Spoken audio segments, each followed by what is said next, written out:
time today in the center of Beijing when a man walked to the middle of the Avenue of Eternal Peace,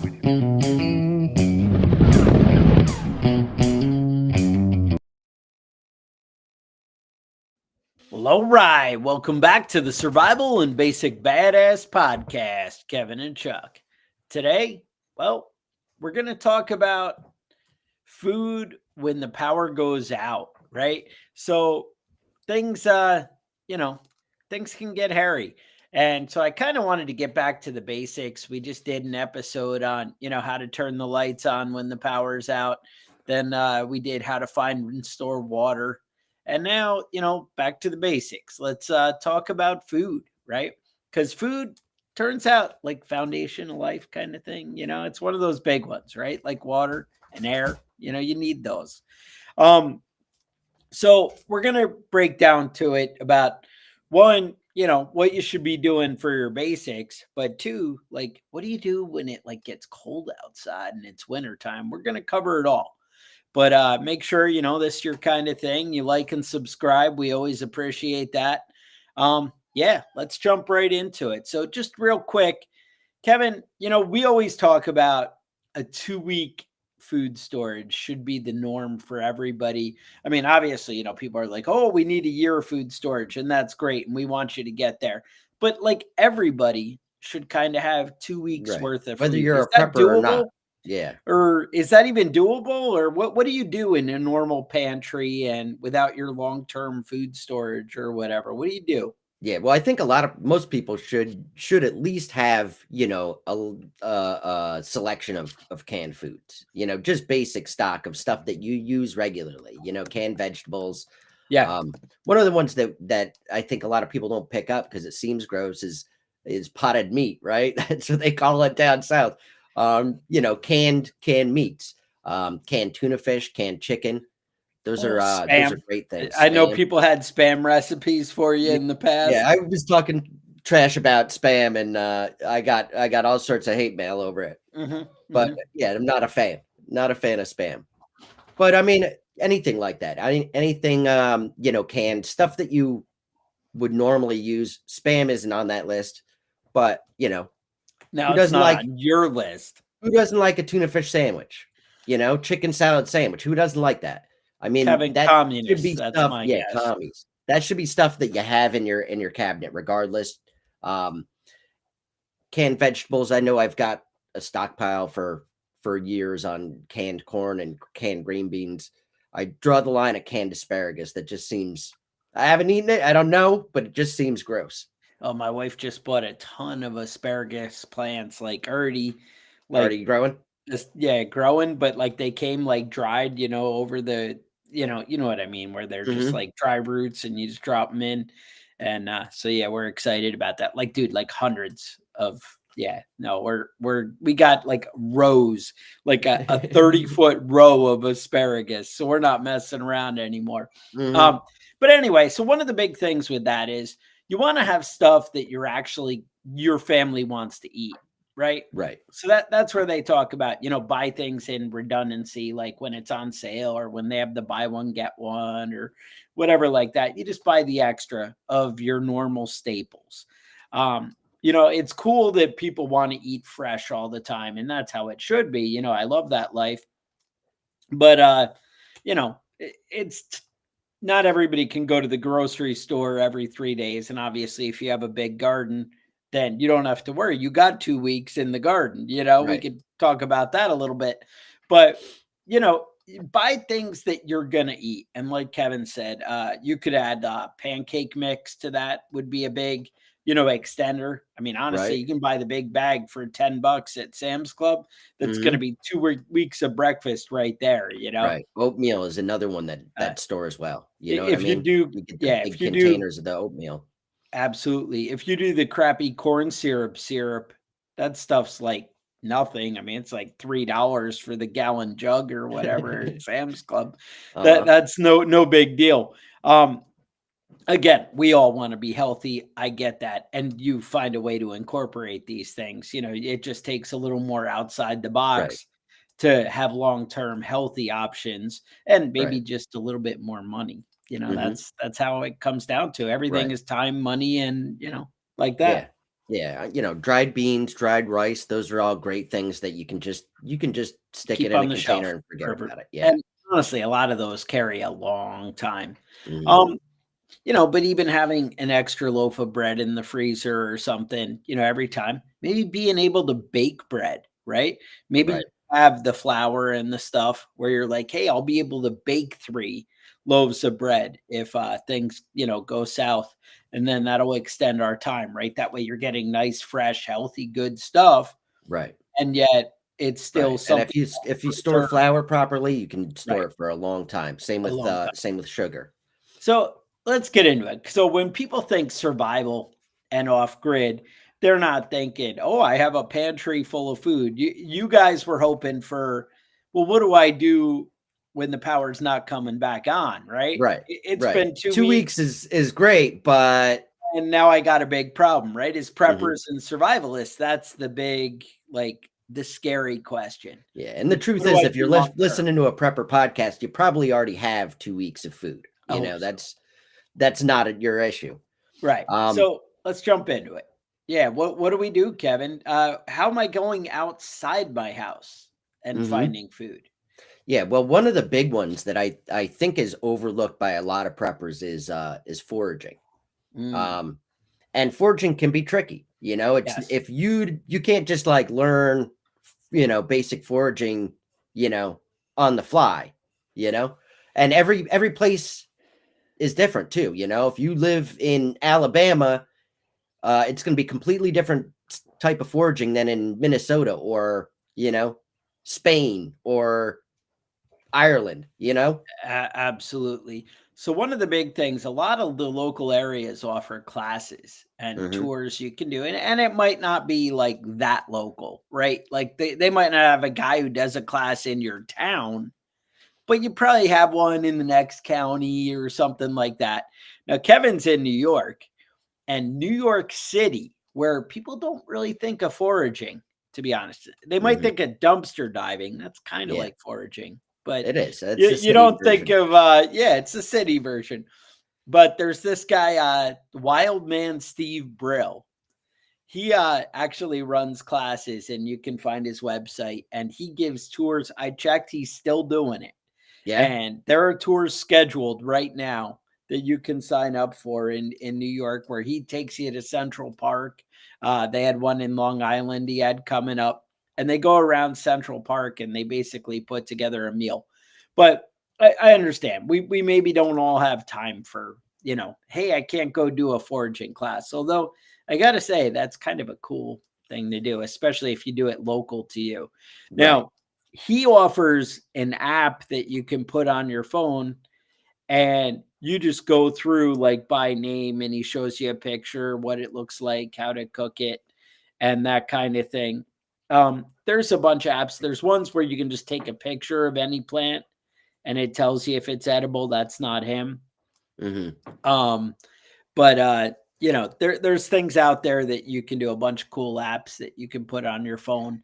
Yeah. And it might be a good idea. And I would say buy some paper books, because the really crazy preppers, the ones who think that there might be a cyber attack or an EMP, they might tell you that maybe your phone goes away. Right. Maybe you don't have access to your apps. So just checking that. You might want to keep Yeah. a hard paper book too. And actually, if you actually learn stuff, start going out and picking out some of these plants out of your backyard and Hmm. eating them and learn to recognize them. I just like add 1 or 2 to my repertoire, each year. Hmm. Like I'll be like, oh, that one. And then I'll just like pick up and eat them whenever I see them and be like, oh, yeah, that's one of my. And you hope that the dog wasn't out peeing on it earlier. Right. Right. But, a little flavor, right? A little zest. A little zest keeps things exciting. Yeah. Well, I mean, one of the good things about doing some foraging, getting started now, is that if you accidentally eat something awful and make yourself sick, you can still go to the hospital. You know what I mean? Yes. The truth is that there's very few things that you can poison yourself with by eating them in your yard that you can't get straightened out with a doctor visit. You won't always have a doctor visit. Better to get sick now Okay. than, after the power goes out. Kevin, I prefer not to get sick at all. I'm just saying. I do that shit all to me myself all the time. Drink You, questionable you've done. I water. seem to Do recall a video where you sprayed yourself with homemade pepper spray. yeah. It wasn't great. So yeah, you make some questionable choices. I know. All right. So the next step would be maybe a garden, maybe growing Right. some stuff. Now Right. you're a big Now, gardener, right? yeah, I am a big fan of gardening, homegrown. Now, one of the things though is having the garden set up. You don't want to do the power goes out and miraculously it happens right in the beginning spring. Yes, that's the All right, best. great. So now you can go plant your seeds. Where? You're gonna dig up your lawn? Like, do you I have would dig up my beds? lawn. Does your lawn have decent soil for growing stuff that's not grass? I mean, there's a lot of variables there. You know what I mean? If you're already doing a small garden, you can make a bigger garden pretty easily. Yes. You can switch over and upscale. You have the seeds ready. You have even the raised beds. You have the potting soil. Maybe you have stuff set aside. You have your compost bin going. You're ready to go. You can upscale that garden. Yes. Especially if you have a basic experience growing some tomatoes, growing some lettuces, growing some vegetables, zucchinis and squash. But but you want to get started on something like that now, at least if you have the land to do it. If you're living in an apartment complex, it might be a little bit trickier, but we also did a show on guerrilla gardening, where you sneak in other people's property and grow your vegetables and stuff in their property. Yeah, I like that a lot. No, that's definitely a good way to do it is the guerrilla gardening, because then you don't have to, remember we talked about like potatoes along the sidewalk, like you have Yep. the secret hidden. You guys know I like Rick Austin, or I have the name right? The Secret Garden of Survival. Secret Garden of Survival. He's awesome, and also you might know him as the host of Prepper Camp. He also has the Secret Greenhouse of Survival. Now, I've actually read through and a very big fan of the Secret Garden of Survival.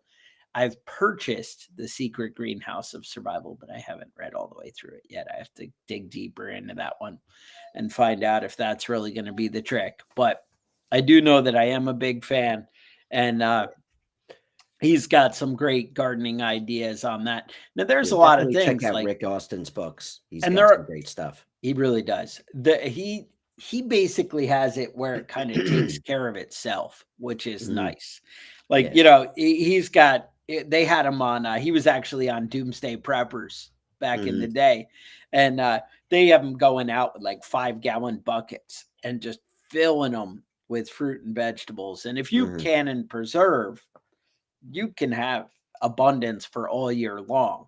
Right. But this takes time and setup.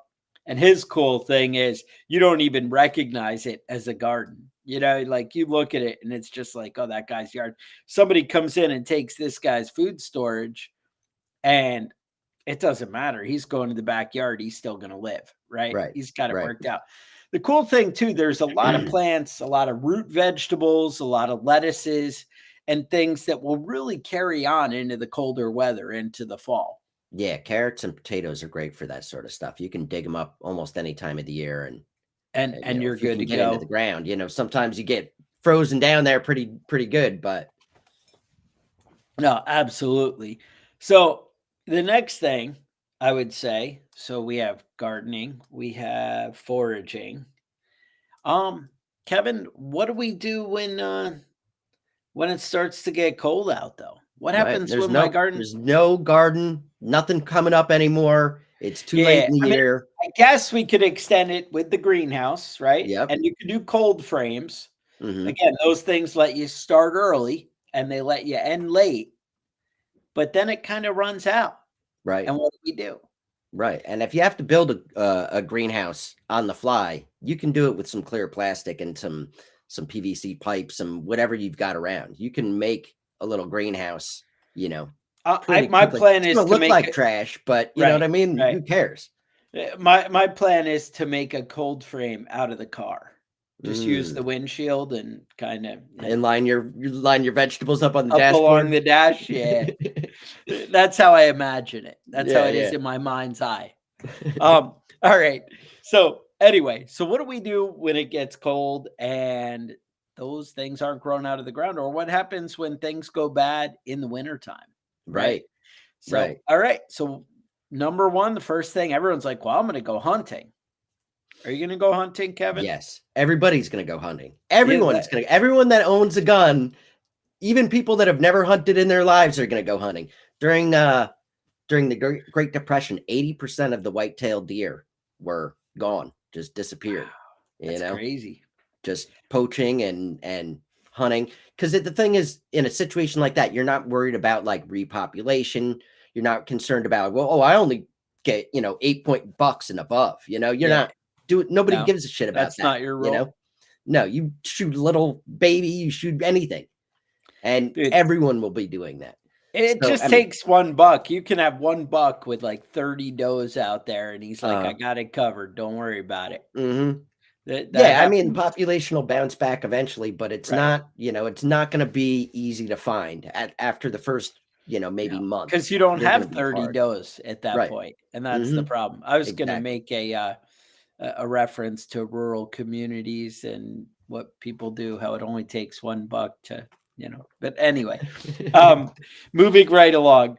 The so we're hunting, but I think if you think outside the box a little bit and you're like, hey, squirrels and rabbits, right? Everyone thinks deer. I'm gonna go get deer. Right. Right. But now when we add squirrels and rabbits and maybe raccoon or something, possum, I don't know. Yeah. I know possum, people actually, if you mix the possum with the deer, you can kind of like really stretch it a little bit and it adds that fat and nice Yeah. stuff. Maybe possum and rabbit we get together. I don't really know what the best option is.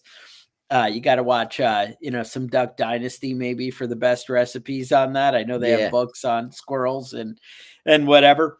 But Yeah. Raccoons are tricky, man. I mean, it's really a lot of trash, and I haven't eaten raccoon. people I eat don't depend rats. on it. I Rats mean, are you the can big eat one in the anything, city, really, right? It's Yeah. hey, But I'd I mean, recommend raccoons, cooking you it. want to boil that and then dump the water out before you start cooking it. Better you than me. That's what I Yeah. would tell you. But all right, so moving right along. So hunting is big. The more unconventional you're willing to go, I think the more you're going to be able to reap and yield on that. Yeah, and I The would next recommend having, birdshot for your shotgun. 22 is great for hunting rabbit. Birdshot might be better for hunting squirrel and things like that, though. All right, when there's home or learn how to aim. I mean, I Yeah, there recommend you some go. time at You the could do range, that. recommend some time at the range. I'm reading some prepper book now, and the girl's like making headshots with her slingshot on a squirrel. Hmm. And I'm like, "Oh, I'm not sure that's really, I mean, that girl practiced apparently. They Yeah. didn't say that, but I I'm mean, telling you, if it's she's making possible. And headshots I on a know I've squirrel, seen people do it, but I mean, you really got to that's have the some same time. person who's doing the bow and arrow and shooting it with their toes, and that's that guy, Yeah. right? Um, so the next thing that's going to put you a step ahead, and again, everything, it's kind of like business ideas. The more outside the box you think, the better, the less people are trying it. So the more Right. it's going to be open to you. So the next level, I think, is trapping. Hmm. And trapping turns out like snares are freaking awesome. Now, Yeah. snares are illegal for trapping most of the time, but I feel like it's because they work. They're like, oh, well, it's an Right. unfair advantage. Yeah. I think they also make the argument that it's maybe a little inhumane because they're like, oh, my head's being choked out. It kind of sucks. Because You got people to, imagine their head being choked out would right. kind of suck. But I feel like if you held my leg in a trap and left me there for 20 hours and I knew I was going to die, I'd be unhappy too. It's Yeah. not just the choking out. Um, One of the big ones for squirrels is they tie a snare and just let it hang over the branch, what you want to look for is trees that are active with squirrels. You don't want to just pick, oh, there's a tree, squirrel's going to go in it. That's what it Right. works. It's not really, you want to look where the squirrels are going. Now, obviously, it's going to be something with acorns or things like that, things that squirrels are excited about. But I got to say, I've seen people catch 6 squirrels in one tree. Like, Yeah. they just keep, you can get them with the, and there is a lot of squirrels. You think, oh, I have 2 squirrels in my backyard, but you probably have more than that. There's a lot. There's a lot. There's a lot. My wife goes out every morning and throws peanuts for the squirrels. Yeah. And once word got out, every morning I go outside, there's like 10 squirrels just in the front yard, like watching the front door, waiting for her to come throw some peanuts. So I mean, that's all. They're already primed to show up every morning. And I think one of the things I had read was they were saying that basically when a squirrel gets taken out, the other one is coming for his stash. Like they know about it, you know, like they know, oh, that guy's been storing them over there and they're just coming to steal it. So if you catch the one guy, somebody else is moving in and so on. And that keeps like fulfilling. So that's something. Another thing with traps, there's a bunch of books out there on trapping. And I would say trapping is a skill you learn. We did do an episode on that. That was actually in New York. One of the bigger things that I always got annoyed that like New York makes you do an archery class for hunting. They make you do a rifle class. They make you do a trapping class. They're all separate classes for your permit or license to hunt. Right.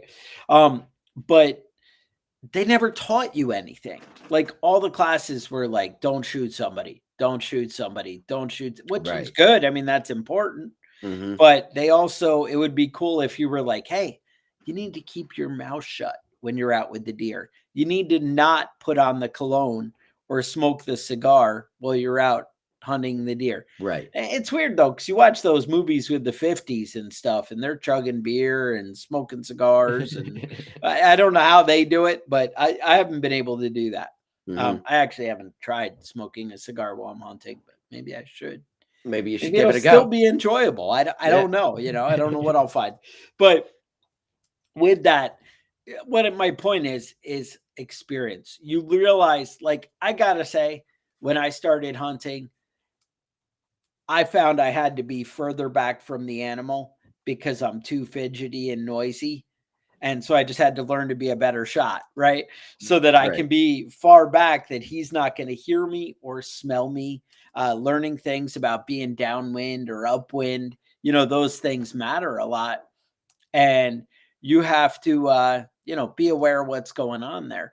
So maybe start trapping, get into it now while things are good. And then you'll be ready when things go bad. That's how that works. And again, there's books on everything.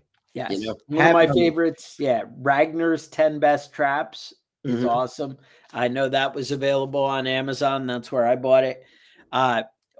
His are less conventional, like more outside the box. He also has one on man trapping. I'm just saying that might be something you're into. Yeah. But they have a lot of cool things. A lot of them are snares and deadfalls. But also you would do yourself a lot of good if you went and bought a lot of foot traps over at, you know, Gander or Dick's or whatever. Most places, there's no issue going and buying those if you don't have a trapper permit or whatever. They don't care. Most of them, I don't know, every state, you know, California, they probably don't even sell that shit. They'd be like, no, that's wrong. But I don't know what y'all do out in California, but there's things like that. Another thing that people never think about in my mind is fish. Right. 1, fishing is awesome, but 2, fish trapping is awesome. So you guys have seen those minnow traps that are like made out of chicken wire where it like has a cone that funnels in. And so they can go in, it starts at a big hole and then it becomes a little hole. And then they're trapped in the inside. You could do that on a bigger level with, you know, in a stream. right? Mhm. They take rocks. It used to be a big Indian thing where they would take rocks and make like a big V on a flowing river, and they would like funnel them into one section. So like water's still passing through, but the fish or the bigger things are funneled Mhm. in and ended up in like a small pool where then they can go either drain the pool out or they can Just smack those spear fish up them, smash a on the rock shore. on them, whatever Kevin does.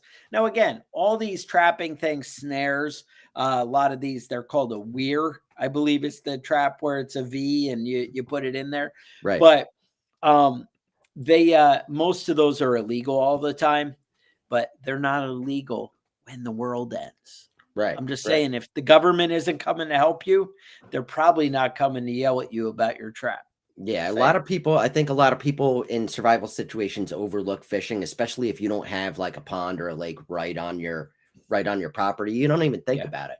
But I think that you might be able to fish a little bit longer than you're able to hunt. You might be able to find fish longer than you're able to find, white-tailed deer. Absolutely. But uh so I wanted to also talk about some of the long-term food storage. I know a lot of you guys have gotten some of the different stuff, and there's a lot of different companies that you can check out. Um, Emergency Essentials is an interesting one. They do like a fruit and veggie kit where it's all like Okay. freeze dried fruits and vegetables. So there's like a what is it, 283 servings for $235. That's you know uh for Patriot, 3 month supply of food is $697. Ready Wise, they have a 3 month supply for $545. My Patriot Supply is another one, and they have deals. All these companies have deals all the time. They have deals all the time. My Patriot Supply was 3 months, 2,000 calories a day for $497. I gotta say, that's pretty cool because if you figure that's 3 people for a month, you've knocked out your, for most families, you've knocked out your 2 week food supply. I mean, honestly, hey, if you have a family of 6, 497, you got your 2 week food supply, right?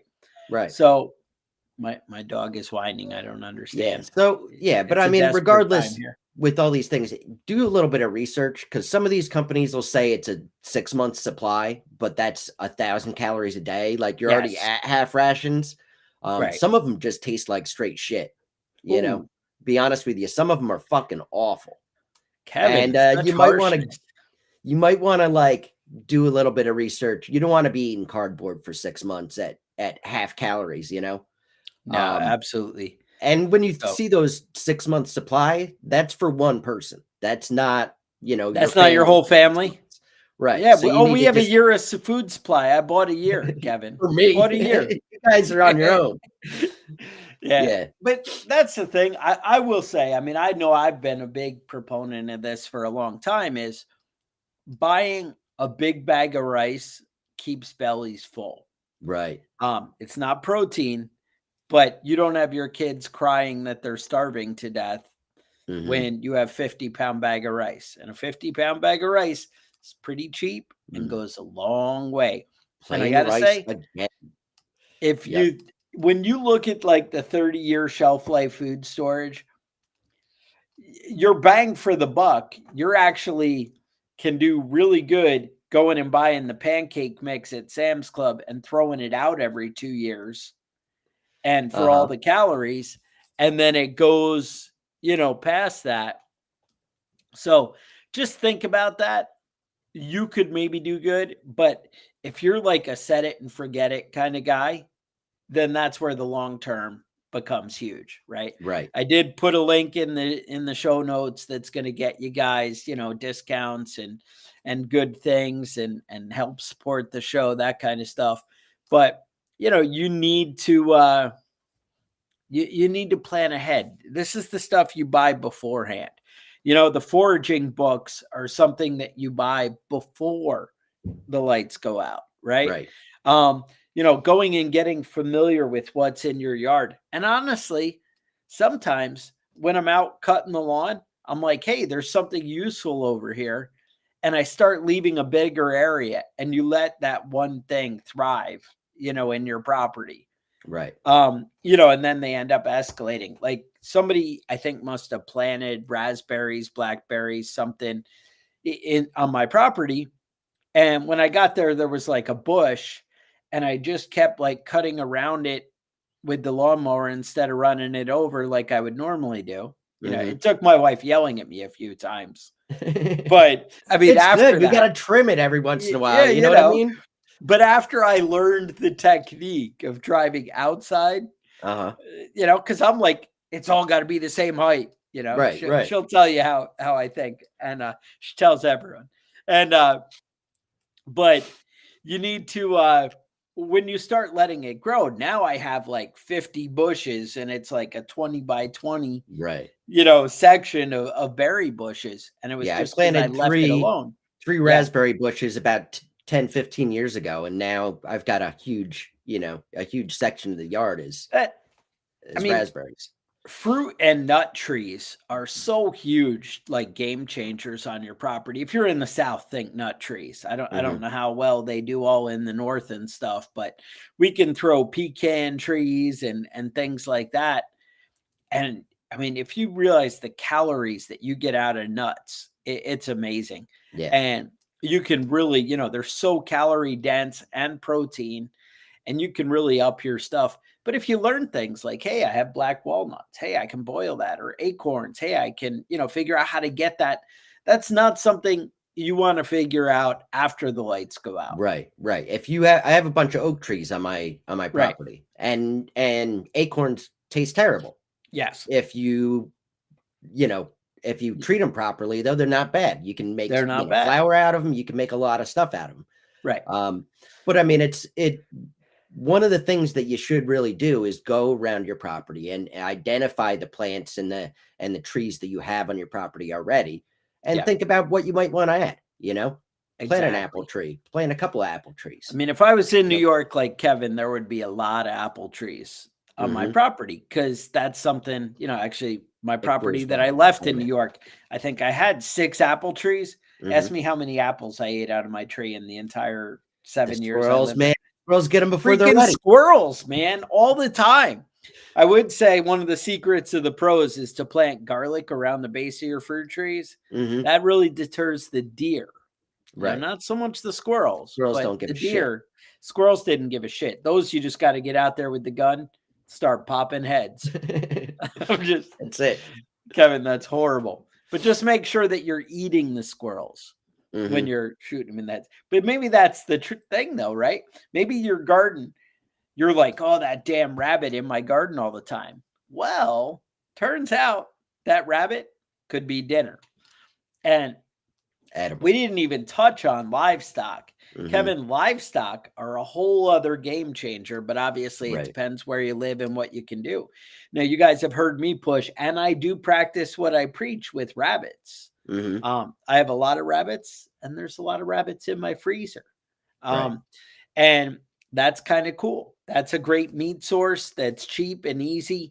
I had bought a book like Feeding Meat Rabbits for Free or something like that. And it was about all the different things growing in your yard. I got to say, if you have pet animals like that, I said pets, but I think with your pets too, if you can find out what these animals eat that grows around where you are and start incorporating that, like dock, we use that like bitter dock, they call it. My rabbits love that, right? We have sweet gum trees everywhere. I can't get rid of them. Like they're the ones that drop these like little piney balls that are crazy. But I can throw in branches and my rabbits are like, yes. And, they lay off the feed because they're down for eating all the other stuff. Right. And you can make it where they're either free or almost free to raise. And that's the thing, like same thing with chickens and free range and that kind of stuff. Yeah. And that would be another, thing to start ahead of time. Chickens are great. Eggs are a great source of protein. And like you said, if you have them out, if you let them free roam, they can do most of their most of their foraging on their own.